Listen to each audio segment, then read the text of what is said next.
ky konsiderohet si rasti i vetëm i konfirmuar i rimishërimit në historinë njerëzore dhe është vërtet tronditës. Në qytetin e qetë Gobersville në Indiana, në vitin 1939, një çift i ri solli në jetë vajzën e tyre, Mari. Për vitet e para, Mari dukej si çdo fëmijë tjetër, derisa filloi të fliste fjalë të çuditshme që askush nuk i kuptonte. Fillimisht, prindërit menduan se ishin thjesht fjalë pa kuptim, por me kalimin e kohës u bë e qartë se Mari po fliste rrjedhshëm kinezce. Familja mbeti e shokuar. Ata nuk kishin asnjë lidhje me Kinën dhe nuk kishin pasur kurrë kontakt me këtë gjuhë. Duke kërkuar përgjigje, ata ju drejtuan ekspertëve të gjuhëve, të cilët konfirmuan se kinezja e Marit ishte jo vetëm e saktë, por përmbante shprehje që asnjë fëmijë modern nuk mund t'i dinte. Me kalimin e viteve, sjellja e saj u bë edhe më e çuditshme.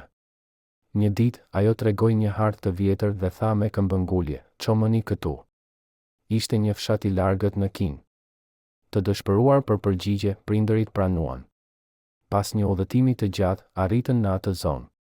Teksa udhëtonin me tren nëpër fshatra, Mari pa pritur kërkoi të ndaleshin. Ajo i çoi drejt një shtëpie të vjetër ferme, vrapoi te dera dhe trokiti me